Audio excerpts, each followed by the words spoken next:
Le premier texte concerne le projet de loi relatif à l'accord d'étape vers un partenariat économique bilatéral entre le Cameroun et le Royaume-Uni de Grande-Bretagne et d'Irlande du Nord. Il s'agit d'une opportunité pour le renforcement des relations économiques et diplomatiques entre les deux pays, dans la mesure où, grâce à cet accord, le Cameroun continuera de bénéficier d'un accès préférentiel sans droit de douane et sans contingentement pour la totalité de ses produits sur le marché britannique. L'accord de partenariat économique signé à Londres le 9 mars 2021 par le Cameroun et le Royaume-Uni de Grande-Bretagne et d'Irlande du Nord vise à assurer la continuité des relations commerciales entre les deux pays après le Brexit intervenu le 31 décembre 2020 avec la sortie du Royaume-Uni de l'Union européenne. Le deuxième projet de loi soumis à l'examen des députés visait à autoriser le gouvernement à négocier et éventuellement à conclure au cours de l'exercice 2021 à des conditions sauvegardant les intérêts financiers de l'État ainsi que sa souveraineté économique et politique des emprunts concessionnels et non concessionnels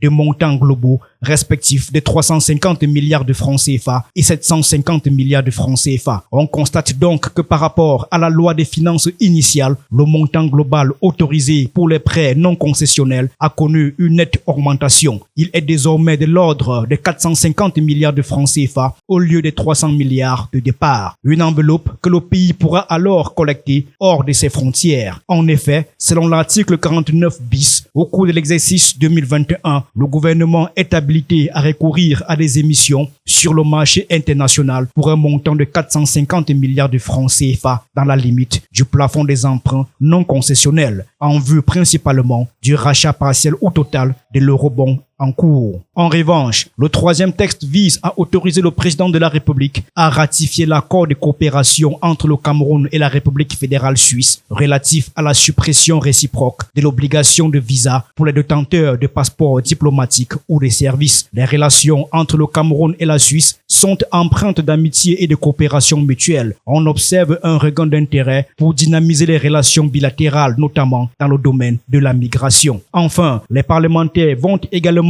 examiner le projet de loi régissant l'accès aux ressources génétiques, à leurs dérivés, aux connaissances traditionnelles associées et le partage juste et équitable des avantages issus de leur utilisation. Il s'agit précisément dans le domaine de l'environnement des matériels d'origine végétale, animale, microbienne ou autres contenant des unités fonctionnelles de l'hérédité et qui sont utiles directement ou indirectement pour l'homme.